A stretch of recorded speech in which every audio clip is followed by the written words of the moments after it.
Welcome to Midlife Movie Crisis.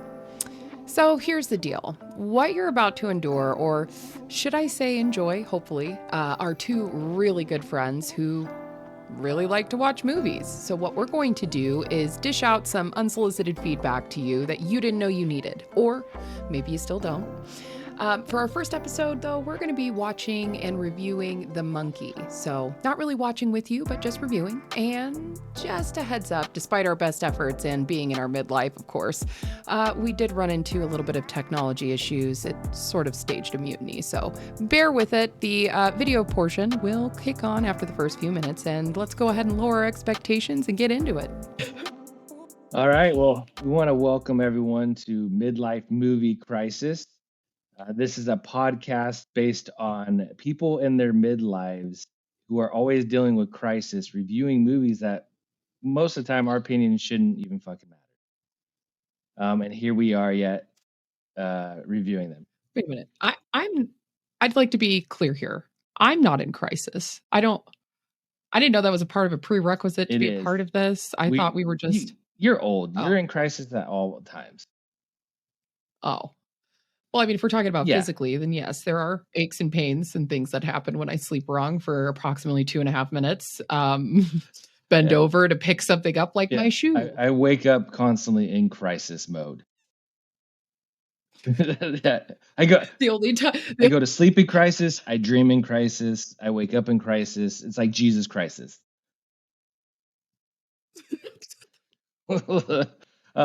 So yeah, welcome to the podcast. My name is Dustin Pennington, and then I'll turn it over to my good friend Kate here. Full government. That's commitment. I suppose you're unemployed, Yeah, so 100%. No, my name's Kate. Dustin and I here have been friends for many, many moons. Shall we age ourselves more here? Quite a few decades. As you can see, Dustin is waiting for the Santa opening at the end of the year, so he's getting the white filled out. Yep. He should be ready by December. But more importantly, we just thought it'd be fun because we watch a lot of movies. We talk about movies quite a bit. Too much. Yeah. Probably. And as Dustin stated, our opinions nobody asked for, but we're going to give them to you because literally everybody and their mother has a podcast. Right. So, and you fucking take it, and you'll like it. Us? You'll like our opinions, and you'll subscribe. Yeah, and give us money. Well, I'm not sure that. I suppose. Yeah, I mean, subscribe, and then the money thing will happen eventually. But more than anything, comment below as well. So make sure to like, subscribe, comment down below, even if you don't like us. Yeah, that helps with the old algorithm. It's not going to hurt you. Just subscribe. Do it. Tell Santa Dustin what you really think. Or no gifts for you. So, yeah, we want to go ahead and kick us off today with our first episode, which will be featuring. What was this one called? The Monkey. Featuring The Monkey. So yeah, starring. Yeah. Featuring The Monkey. This is based on a Stephen King short story he wrote back in 1985. And then, taken on by Oz Perkins, who director of Longlegs, fantastic movie. Decided, was obsessed with this story and wrote it, directed it, based on the Stephen King short story. So, fantastic story, and again, we'll get into it, but I think an overall fantastic movie as well. So, if we were to say to the viewers and listeners today, spoiler free, what do you think was the best thing about this movie? What should they watch that for? What would draw them to this movie? Yeah, I think I have my thoughts, but I think overall, the draw to this movie is that it is a delightful horror comedy. Do a fantastic job kind of breaking that up. I mean, it gives you everything you want. The storyline's great, the acting's great, the blood and gore is fantastic. I mean, there's definitely some shocking moments and kills in there. But overall, like it still felt kind of like, even with the seriousness, it was still lighthearted and hilarious. Like, almost every kill scene, I found myself just like belly laughing, like, holy shit. Um, so, yeah. Yeah. So overall, like, it was very entertaining. It was fast paced. There's a lot of story to tell. They did it quickly, but I think that also really aided the movie because there's at no point where I was like, oh my God, this is dragging on or anything. It was just like Mm. one kill scene to the next, like chaos ensued. And it just kind of like any good, what I think is a good story, like horror comedy, it just like kind of spun out of control. So I just loved it. That was really entertaining. I would have to agree. I, of course, went into this blind. I didn't know about this movie. Dustin, quite frequently, as I do with him as well, we share movies we've seen recently and what we should watch. So I went into it kind of blind, just knowing that it was kind of like a dark comedy horror. And that's all I got from Dustin. And I was not educated around this being a book and all of those other things. So I wasn't sure what to expect, but I looked into the cast and that had me. Adam Scott, I'm obsessed with Severance right now. Yeah. So what what else can I do or say about that? He's amazing. Theo James, what a fine man. What a beautiful, beautiful man. And even Elijah Wood shows Oh up my as like God. a cameo, which is incredible. Like Yeah. I was just, yeah, it was Yeah, and great. Elijah Wood, like that's my honorable mention, like for this movie. He plays like a really small like cameo role, but honestly, like I thought it was the best character by The best. far. Like, let's arm wrestle. Yes. I was dying. I was dying. And again, it's just like, seriousness, and then they'll interject something absolutely silly into it. And so, yeah, I loved all the characters, like even who played Lois Shelbourne, which was, the mom of the twins. Like, I think she's a fantastic actress. She's from like She-Hulk. So just seeing her in there as well, it was fantastic. In a role that wasn't totally terrible. Not that I watched Right. She-Hulk, but I've heard and seen all But sorts of she does terrible she does things. great in it. So Like, she's a great actress. She does really good in the show. Again, the writing, production quality, and all that, the show. But she was fantastic. And so really, it was just a stacked cast. I mean, um, and so seeing like yeah. and all these comedian type, actors and actresses in it. It also had like Sarah Levy from Schitt's Creek in it. So I knew Well, when those people were I in it, I was like, oh, this is gonna be good. I thought it was interesting that Theo James actually took this role because I myself personally have never seen him in a role like this before. So it it kind of threw me. I thought maybe this is going to be more serious than I thought it was going to be, but no, it Have you ever wasn't. seen The So Gentleman? without further ado, All all right. right, and a little bit of technical difficulties, but expected with people in their midlife, I Yeah. suppose, from a technology standpoint. How do I check my email again? Oh God. Well, you have to plug in the phone outlet thingy and then log into your AOL and wait for that dial up. That's what it was. Yeah. Yeah. So we're back, but that is the end of our spoiler free review of The Monkey because we want to get into what we really liked and specifics.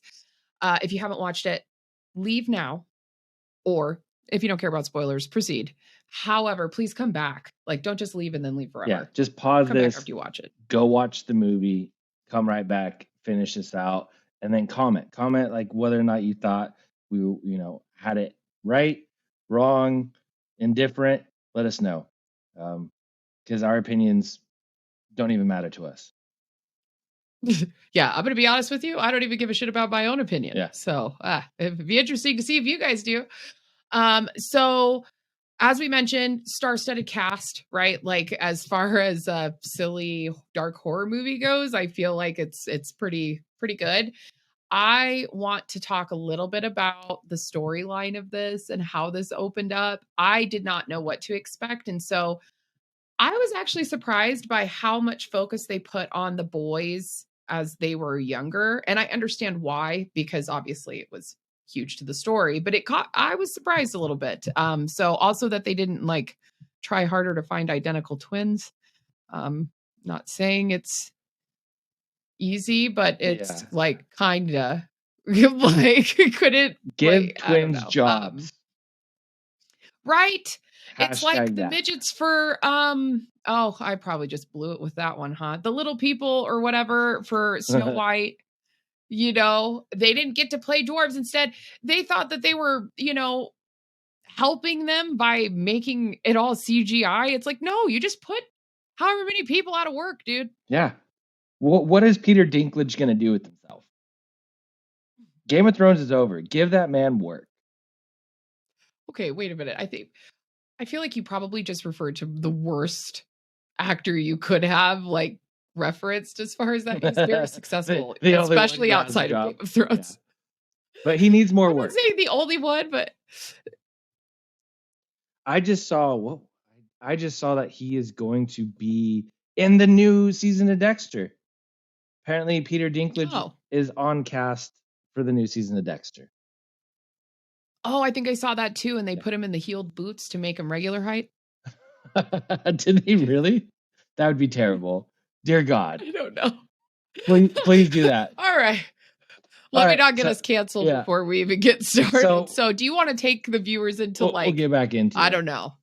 Yeah, what's the storyline about? So, essentially a synopsis of the story is, you got the two twins who happen to find a toy from their dad who's long since disappeared, and it's this creepy looking monkey.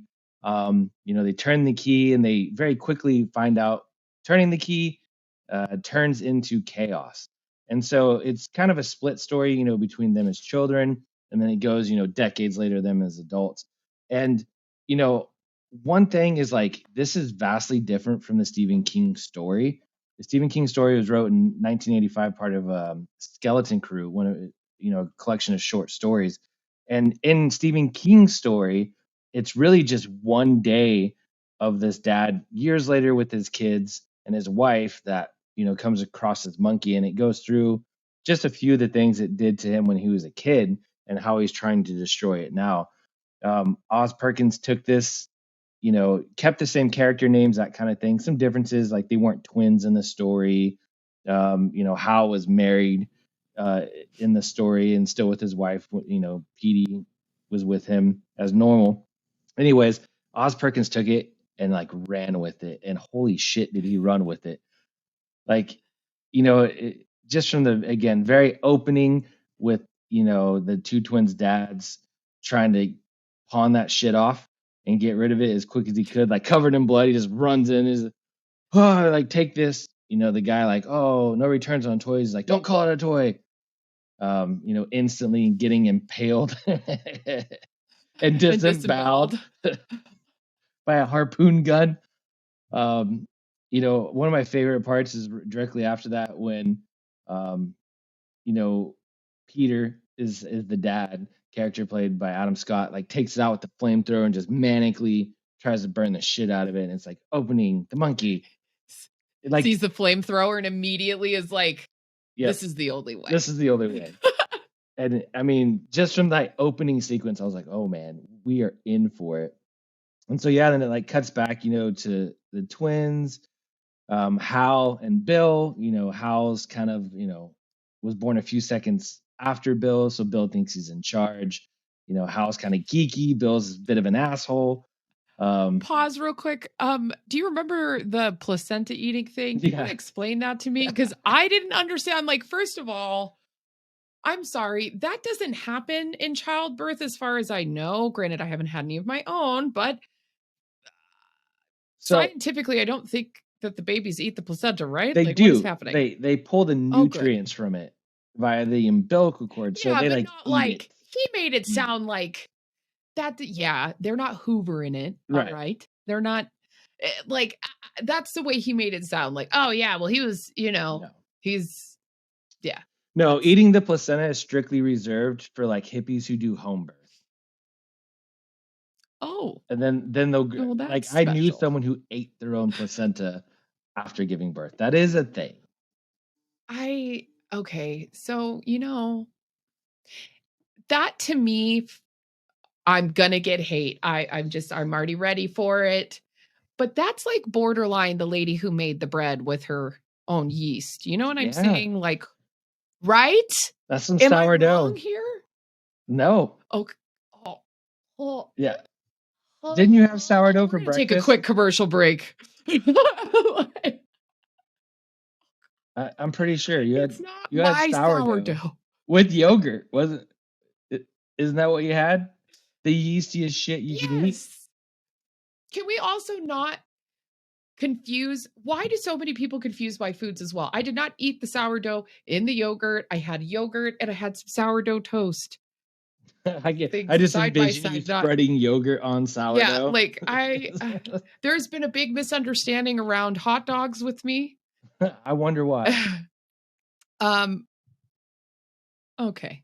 All right. Well, this is episode 1. Let's gain some fans before we deter everyone. Yeah. Like, also, I have nothing weird with hot dogs. Like, I just like to eat them. Like regular, real hot dogs, the ones that are intended to be eaten. Not all right. Let's just stop. So yeah, I mean, this movie, again, we jumps in with the twins. Chaos ensues. Like they turn the key, and then the first death scene, like that was fantastic. Hibachi. Hibachi, sitting there eating hibachi. So they turn the key and then they go off with the babysitter to dinner while mom has a date or whatever, like sitting at the hibachi, and the babysitter. Wait, because the monkey teleports. So also, Oh yeah, a couple of things, right? So the kids played with the monkey. Nothing happened when the kids played with it at first, right? Because they turned it inside the house and it did its drummed, but it drumming. didn't do anything. But it didn't. Nobody died that we saw. No. But then they go to leave with their babysitter, who is taking them to hibachi. Who is this babysitter? What? They must pay her well. I guess. Hibachi's fucking expensive. A single income home as well, because the mom had said that the father left and whatever, right? So at any rate, I digress. The kids go to get in her car and the monkey is there. They didn't put the monkey there. There's the monkey. He teleports. Yep. Mm-hmm. And that is actually from So then they go in. Stephen King's story. Like the monkey just appears where it wants to appear. So yeah, they go in, they're eating, babysitter's crushing on the hibachi cook, and he's doing his little thing. And yeah, that was awkward. Yeah. Maybe that's why. Maybe she's fucking the hibachi dude. And so she's like, oh, this is all complimentary. Yeah. So yeah. And he was like, I got to lose this girl as quickly as possible. And then he got us out. Does his little knife thing. And then sure enough, like head comes off. And it was cool. I love that scene where she like looks at Hal and then her head just slides right off. Yeah. Just right onto the hibachi grill. I think it's at that like moment too where I realized that this is going to do so much for me as far as like the gore factor. Yeah. And I understand some people aren't into that. I really enjoy horror movies, body horror, all sorts of things like that. I'm fascinated by it. And so I was very excited. I mean, the flamethrower scene, all of the things up to this point were phenomenal. Yeah. But the babysitter was just great. What an opening, like to like what to expect, really. I mean, in the film. The funeral? Who the fuck was this priest? Oh, fuck. Dude, it could have been me up there doing the old you googly Zoolander reference, but holy shit. It's like, so I guess it is what it is. Let me go to church and hear a priest say, it is what it is. Yeah, it was great. It was great. I wonder, do you think they finished dinner? Because hibachi is expensive. Better question. Do you think their dinner was credited and or they get to eat free for life because of the traumatic experience? There had to have been some type of. They're probably like, right? Oh, we're so sorry about this. You get some free ice cream. It's deep fried. It's deep fried ice cream. Mochi, free mochi for you. They're like, we don't even have Yeah. that. Make it. Yeah. So Great. that was good. The funeral Amazing. after the crazy priest, the mom. I think to myself, up to this point, what we've seen of the mom, she isn't very nurturing, which I really identify with. That's my kind of girl. But she's not a very nurturing person. She is actually quite frank with her children and borderline inappropriate with some of the things that she says or references, but I appreciate the realness. And so you see this moment where she's sitting with the boys outside of the graveyard, I think it was, and they're eating ice cream, and it almost looks like she's comforting them. She's, hugging them and talking, and then immediately rolls back into the inappropriateness with what she starts talking about. Like, it starts with like, this is kind of the way life goes and things happen, and I'm going to die. Everyone's going to die. And you're going to die. We're all going to die. You're dead now. And some people die peacefully, and sometimes it's super horrible. Yeah.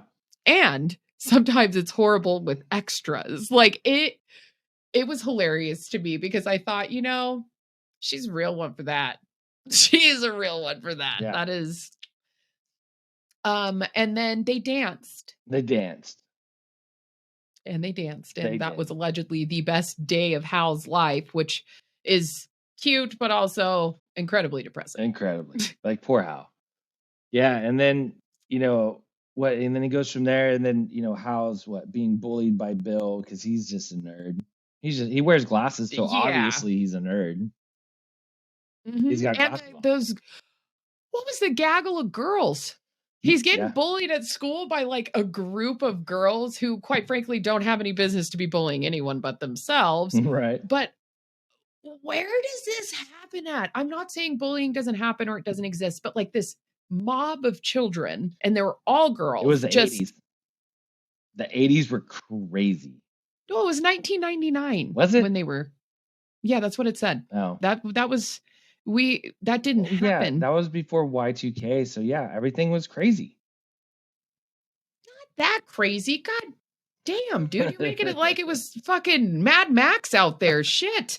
These girls run him through the mud and make him feel bad. And his brother, kind of pitches in on it by telling them things that they can pick on him for.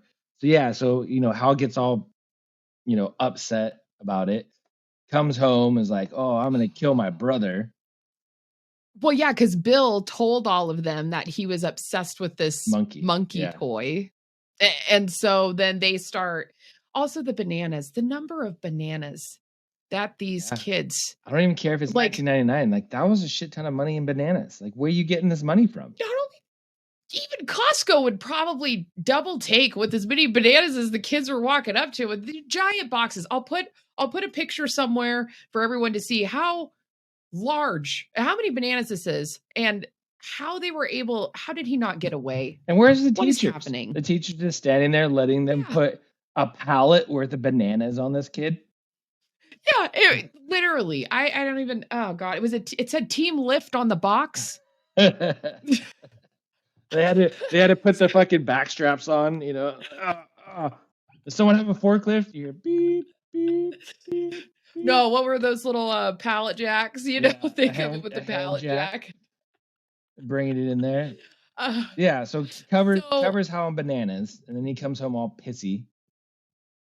Yep, and then wants to kill his brother because, well, I mean, to be fair, at this point, I wanted to kill Bill. There's that. Insert Uma Thurman. Plug. Tarantino, give us money. What? Don't strike us. Just give us money. And so he's upset, and he turns the old key and starts asking the monkey to kill his brother, which is kind of also super extra morbid because he already at this point knows that it does kill people once that happens, or is pretty sure. And Bill comes home from school. The monkey is drumming and stops. Their mom this whole time has been in the kitchen making something. I don't remember what it was. Red velvet, I think, or something. And Bill comes home and is talking to his mom, and she turns and looks at him. And insert picture here of their mother who then proceed. That's what's wild to me is they all of these deaths are beyond like anything scientifically that you would think is possible, other than the fact that they just look at it and are like, well, I guess it happened for the first time ever. Yeah. So she has what they later described as what's a boomerang aneurysm. And I did research it because I was like, I wonder if that can happen. It cannot. You will not bleed out of your ears and eyes and mouth. It won't blow up in your head. That's like getting stabbed in the stomach in movies. You know, every time someone gets stabbed, like in the gut area, they're always like, ugh, and they have blood coming out of their mouth. And I watched this whole thing. They're like, nah, dude, that's not how that works. If you that don't happen. You have to either puncture a lung or you have to bleed internally so long that your body tries to expel the blood. Yeah, but you'd be dead at that point. Yeah, I mean, you're dying, but yeah, it wouldn't just come out like stab out of the mouth blood comes. Like blood just doesn't live in. So that's what I'm saying. Yeah. They're just like, huh. It's like, God dang, dude, what you got, like a short windpipe or something? Like, what's going on? You should been to the doctor. Shoot. Pre-stab.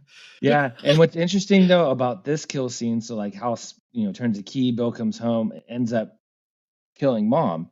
So killing mom from turning the key is the only thing from the actual short story that's still true. That's the only thing that actually happens in the short story, but it's a combination because in the short story, the monkey kills the family's dog and it blows its brain up essentially inside of its body. And it's like bleeding out of its eyes and ears is how the boys find it. So they combined that, like where the mom dies from an aneurysm and also, so I thought it was cool. Like when I went back, and was reviewing the story again, I was like, oh yeah. So Perkins just combined those two stories because it was like two of like the biggest deaths in the story. So I was like, oh, that's a cool shout out. Like anyone who's read the story, yeah, because I don't think they had a dog, right? In the movie? No dog in the movie. And in fact, it's like later in the boys' lives after mom dies, the dog does. So I thought it was cool, but it cannot happen. Don't worry when you watch the movie. Don't run to get an MRI. I mean, if you're feeling unwell, please get checked out by a doctor. But your brain can't explode in your head like that. Yeah, can we not be advising anything on the medical front? I don't want to be responsible for anything. Do what you feel is best. Yeah. I like how you're just like, don't ever go to the doctor. Don't do it. They will only tell you lies. Dr. Oz will tell you truth. Okay. Well, your chiropractor is who you should be seeing. Oh gosh. Okay. Well, so now then we know why Dustin won't be making it to season 2 of Midlife Movie Crisis. Yeah. I'm currently having an aneurysm now. So and then okay, so mom dies. This bloody, terrible death. And then immediately back to fucking funeral. Yes. Yeah. I love the transition. So, spoiler alert, this happens frequently. Like they're at the funeral for their mom.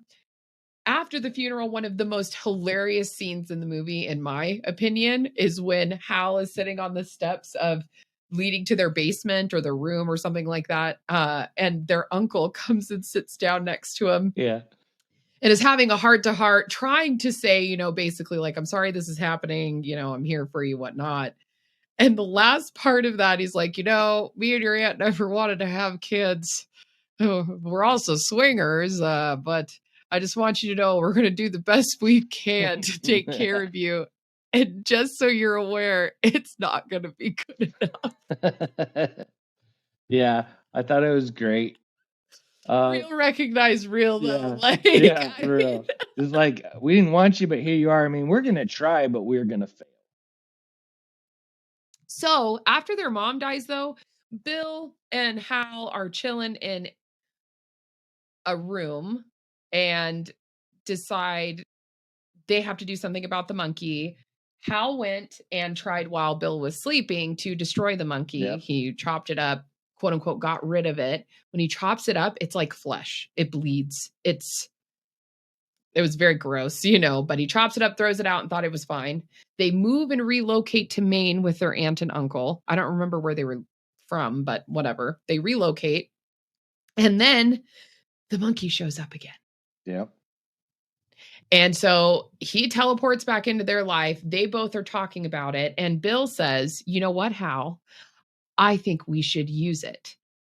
And Hal's like, absolutely not. We shouldn't do that. No. And Bill does anyway. And their uncle dies. They're back at the funerals. Yeah. Oh, and I mean, as far as deaths, my God, like I liked all of them. Like honestly, they were all really good. But as far as the uncle, what was uncle's name again? I forget. It's Dwayne? No, it was something like that. Let me see. Hold on. Let's see. Chip. Uncle Chip. Oh, okay. Uncle Chip. Why I thought Dwayne. Yeah, that wasn't even say, close. if you're named Dwayne, Chip, you're the same.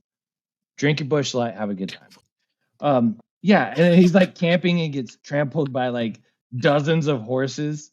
And when they open the sleeping it was like bag, a herd of wild horses. yeah, trample him in his sleep.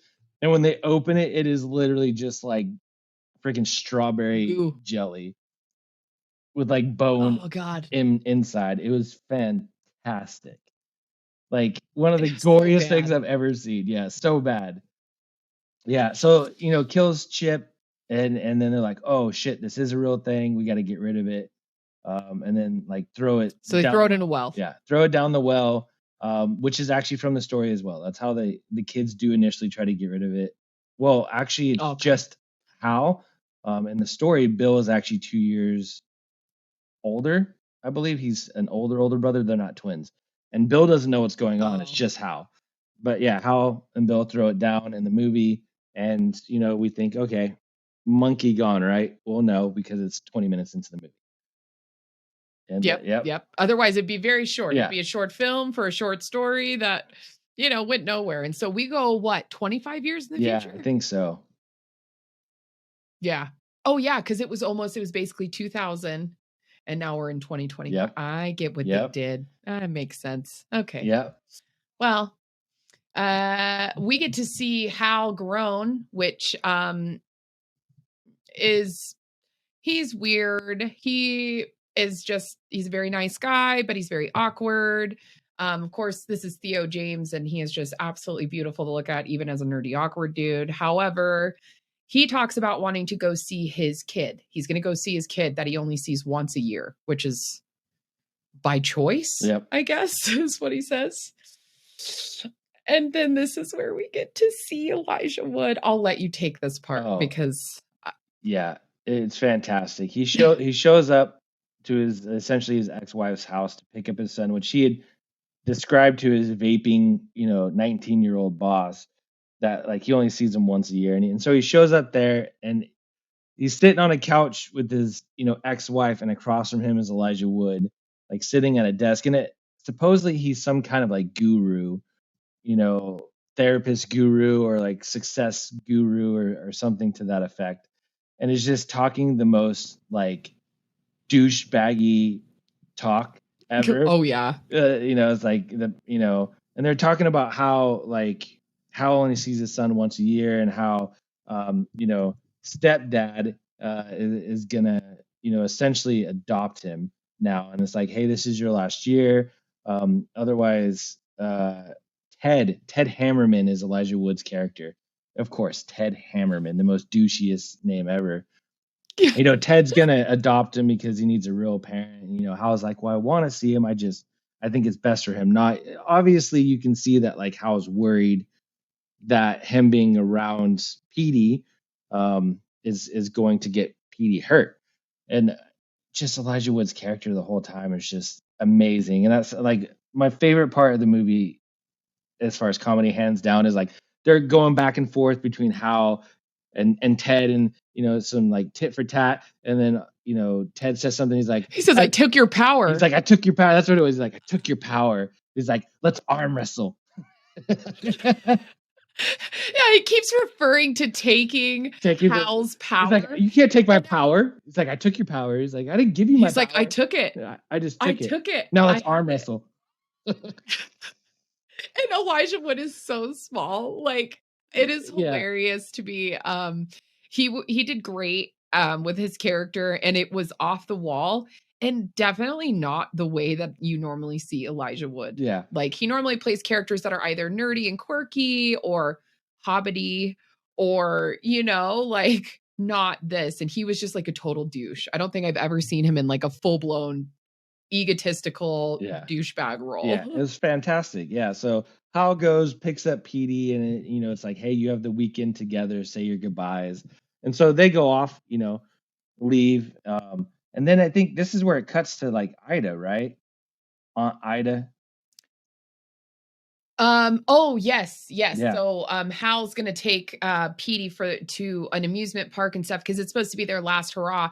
Because for some reason, if if Ted adopts Petey, that means Hal can never see him again. His teenage son. Yeah. Yeah, like it's so random to me that that is the angle that they took, but okay. So they're gonna go to some horror music amusement park, and so they go off, and then we get to see old crusty dusty Auntie, Yeah. who's still alive and well as someone can be at that point. I mean, we're at that stage in our lives, Right. so we can vouch. Like It's not great. honestly, she's probably like 50 years old. Which is like I'm crossing that hill. So yeah, Oh, I'm not quite there. not All not right, quite. we'll back off. Close. So yeah, cutting to her, and Hey. then like, you just, I think like you start to hear the drum in the background. You kind of know like, oh shit, something's gonna go down.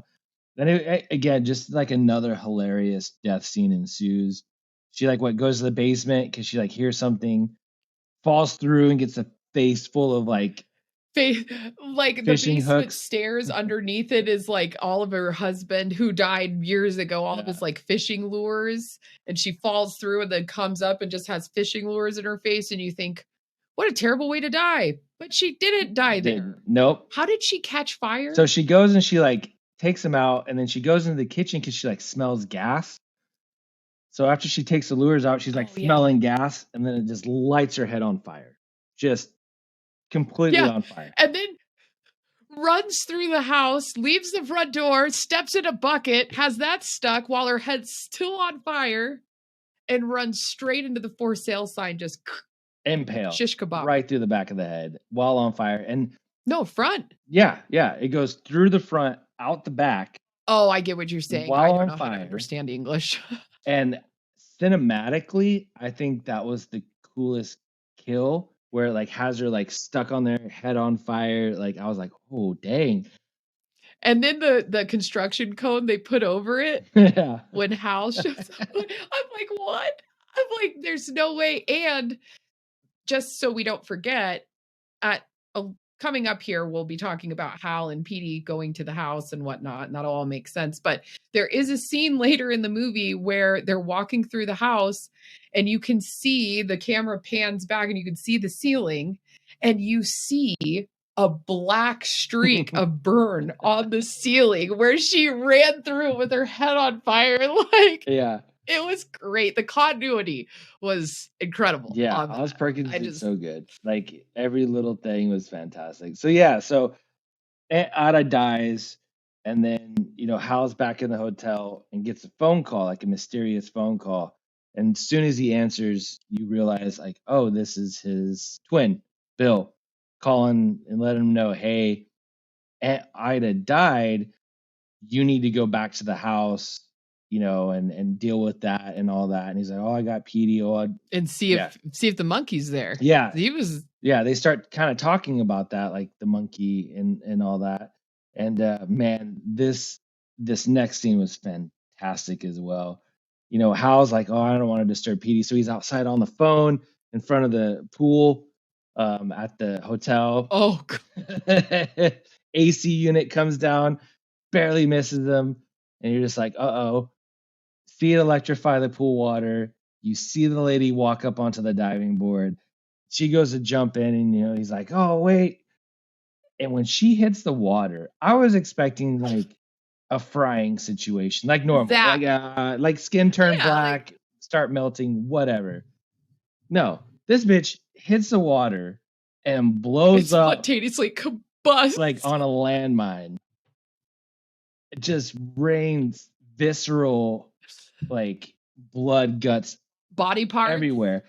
And one of my favorite lines is Hal standing there and the leg goes by and he goes, "Is that a leg?" Like, I almost died laughing. He's like, "Is that a leg? Oh, we gotta go."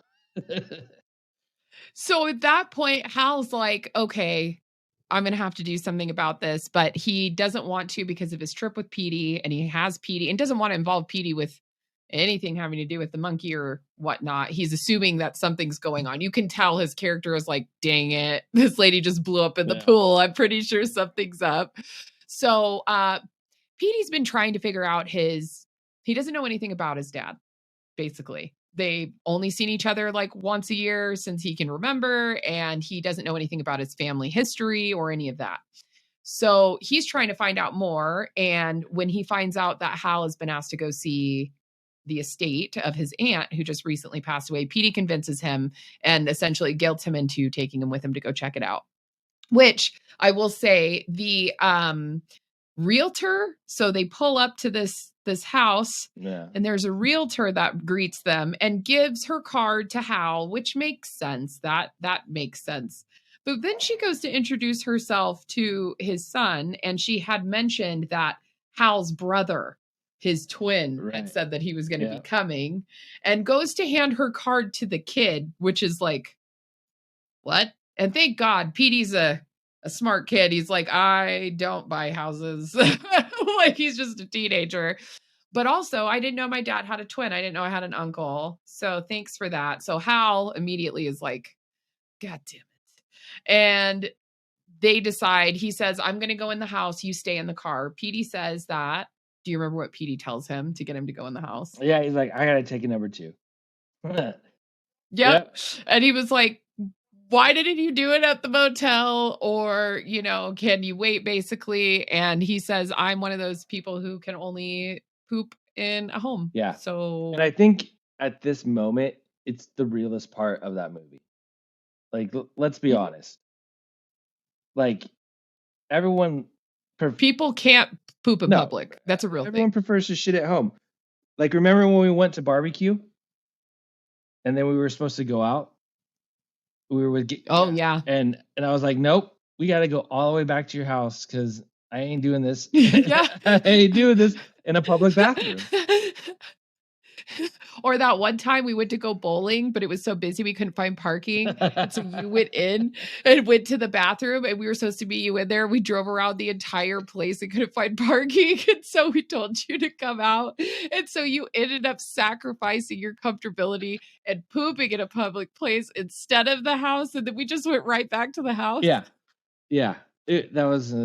it's a good time. We've had quite a few pooping adventures, which I'm sure you'll hear about in the course of our series. Because there's some good ones in there. Yes. Okay, so back on track. Sorry, everybody. So Petey then is, of course, going to go into the house with Hal. This is where we see the fire ceiling when Petey's just waiting downstairs. And Hal is frantically trying to find the monkey. This monkey. He knows looking the monkey's in closets, looking in... There's no way the monkey's not up to this. And so he goes room to room with the realtor, who is like being very flirtatious, of course, because he's beautiful. But they get to this room upstairs, and she's trying to unlock this closet. And as she's trying to unlock this closet, and a funny thing that we have failed to mention up to this point is whenever the monkey's doing his little thing, there's like a circus music or something, right? Like carnival music or something like that, that plays really faintly. And so it's almost like Hal either senses it or actually hears it. I don't know, but he can hear it, and he tries to tell her to stop opening the closet door, and she doesn't listen. And she opens the door, and then blam, a friggin' shotgun falls over and just blows her head off. Like, blows her to pieces. All over Hal. Yeah. Again, like, he's just standing there. So many people blown up. Like, just eviscerates her. Everybody just combusts. Yeah, just... Like, blood and spray and all of that. Double barrel shotgun to the head and chest. so one thing we forgot, before Hal goes there, the realtor actually mentions that they had an estate sale after Yeah. his aunt died, and they made Yeah. $100. And there is this cringy kid, I'm assuming teenager, young 20s, whatever that might be, and he is looking through the estate sale and sees the monkey and goes to take it. At that point, you don't realize that he's been asked to look for Yeah. but he goes to take it to allegedly a man that refuses to leave his house. So that has happened. And then, yeah, we're Yeah. here. Realtor dies, and the police tell Hal, go to the hotel. Don't leave town. We're going to need to question you, because the realtor touring the house was telling him people all over town have just been dying left and Just right. Just everywhere. And those scenes. Yeah. Isn't it like when she's walking into the house and she's talking about it, like the scenes of these deaths, like the dude who got his head ran over by the lawnmower with the neighbor just standing there getting sprayed by blood. The guy who melts his the face off. espresso Yeah, machine. melts his face off with the espresso machine. Like just out of this world death scenes. And again, it just so much credence to how this was such a good comedy. Like, yeah, it had the horror aspects, but my God, like the way they just took it 100% to the ceiling was fantastic. I think it was like top notch, especially for like dark horror, dark comedy horror. I think was one of the best. I mean, I put this at the level of like Shaun of the Dead or along those lines, right? Where it's just a good time from start to finish. And so they go back. Of course, while he's at his aunt's house, Bill calls, assuming I'm sure he knows that he's there or whatever. He calls him. Hal's trying to figure out, where are you, Bill? Where are you calling from? Are you in town? Because he had said, just wait for my signal. And so before Hal leaves with Petey to go back to the motel, he goes through the phone book and finds a contact in there named Mrs. Monkey, and just has a feeling, calls the line. It's an answering machine that picks up and says that he's found his missing monkey. And so no need to call or something along those lines anymore. And so Hal starts realizing, oh my gosh, that's Bill. That's Bill's line. So they go back to the motel. He calls it again, talks to Bill, who actually answers. And Bill tells him, you have to get your son to come here and turn this key on the monkey, or I will. And Hal, knowing that could potentially, the monkey has no what loyalty, I guess you could say, like other than the person who's turning the key, from my understanding, it could kill anybody. Yeah, they realized whoever turns the key never dies. When they were kids, they kind of figured that out. Whoever turns the key doesn't die. But as far as who does, there's no say. Could be anybody. So it could be Hal, it could be Petey, but he's like, hey, if Petey comes and turns the key, at least it won't be your son. So trying to goad him into coming, but Hal's still like, no. And this is when Ricky's the weird teenager who procured the monkey. It seems at this point, Bill is Ricky. Ricky was obsessed with it because it has like this dark power or something. And so Ricky wants it back, because it goes to that scene where he shows back up to where Bill is at. And he's like, I want the monkey. And Bill's like, no, you can't have my monkey, bro. And so then Ricky, right when he hangs up with the phone, right, Ricky shows up and kidnaps Hal and Petey to try to take him to the monkey to have him steal it for him. So, we kind of cut to that where now, they've been kidnapped, show up to this like old motel or something that, it's been dilapidated. Yeah, I don't know what that is, like an old apartment building? Yeah, something to that effect. I don't know. And Hal's like, where are we? And he's like, what do you mean? We're here at your brother's. He's like, my brother lives here? He's like, we've been estranged. Yeah. Like, I don't know what you're talking about, dude. But dude's like, oh no, this is your brother. And forces at this point via gunpoint, like Petey to be able to sneak in because Petey's small. He's a teenager. Yeah. Because he has a dog door. And he can sneak in to try to get the monkey for Ricky. And I mean, I love all of it. Like he goes in and it's like this house of a crazy Booby person, trap. just booby traps everywhere for some reason. You know who? And Petey's kind of chill about Yeah. it too. Like he's just kind of like, Oh, huh, that's cool. that's pretty cool. Almost died. Yeah. Love that for Katanas me. in the Like, ceiling, no problem. I'm gonna keep going. yeah, no problem. So he, of course, finds his uncle. And before he went in there, Hal specifically told him, do not turn the key. Yeah. It is not a Don't do toy. it. All like very Yeah. explicit with those instructions. Lo and behold, Petey goes in there, finds his freaking uncle, and his uncle convinces him to turn the key. Immediately. I don't know. Like, yeah, there was no hesitation. There was no, I think somebody told me about this and I'm not supposed to do something. Nope. He just immediately turns the key, and thankfully it kills old Ricky Bobby, Yeah. who's holding Hal hostage. It's a very good. Well, I won't spoil how this one's set up so you guys can see it if you haven't had a chance yet. But it's very cool, different take on a wasp killing or a bee killing. They were wasps, right? Hornet. It was a wasp It's a nest, hornet's nest. hornet. Yeah. Well, all the same thing, just terrible. But he dies, and then Hal is like, "Oh my god, I need to get in there." He gets into the house, manages to make his way up to Bill and Petey, and Bill reveals that he knows for a fact that the reason why their mom died was because Hal, all those years ago, had turned the key. And he had been waiting for the monkey to show back up, because little did Hal know, when they got rid of it in the well years ago, Bill ended up going back down the well later on that day to try and recover the monkey, because he wanted to kill Hal with it. Not understanding you can't designate who it's going to kill, and only found the key that will actually turn the monkey. So he's held on to it for all these years, and it finally came back, and so he has it.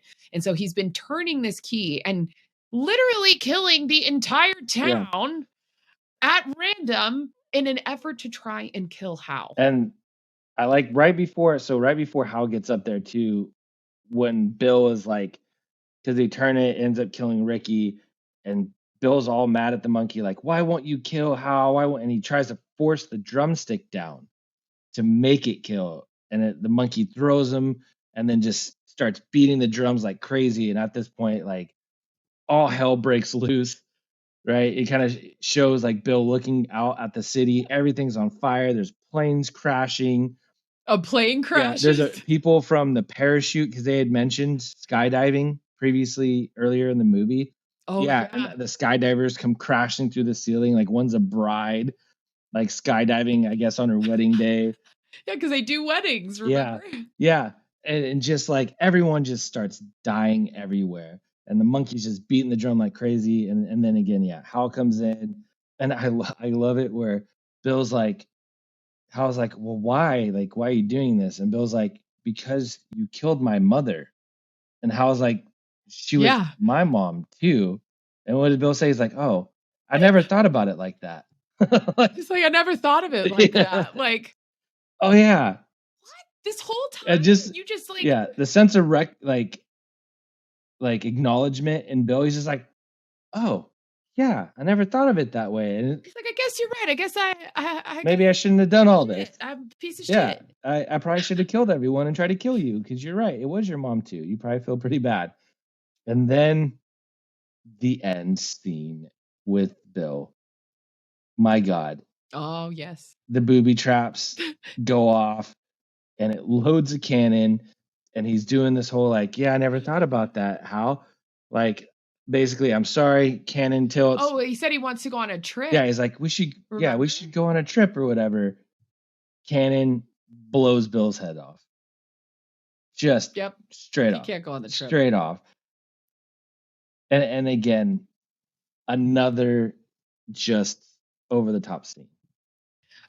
So after all is said and done, and Bill gets his head blown off and all that fun stuff, we get to the end scene where Petey and Hal are leaving. They decide they're going to take the monkey. They realize it's their responsibility, and they're going to watch it for the rest of their lives and make sure nothing happens with it. They're met with this weird, creepy dude on a horse, Death. like I'm demon. I'm Oh, was I'm that pretty Death? sure it Oh, was I guess I missed either that. Death or one of the four horsemen of the apocalypse. Oh, that makes more sense to me than just like Death, right? Than like Grim Yeah. Reaper. But yeah, it was really cool. They make an exchange, and it's because this whole time Petey's trying to find out more about his family history and his family tree. And so Hal makes a mention of wanting to go dancing and that that's something that his grandma liked to do. And, it's like, oh, wholesome moment. They drive off. And then you see a school bus full of cheerleaders cheering and it's all happy. And then wham, they all get slammed by a freaking semi. And I Yeah, loved it. beheads That was a great way to beheads close it all of out. them in a row. It's just gory, bloody hilarity. It was fantastic. Like the ending, It it was was icing on the cake, great. button on the cap, whatever.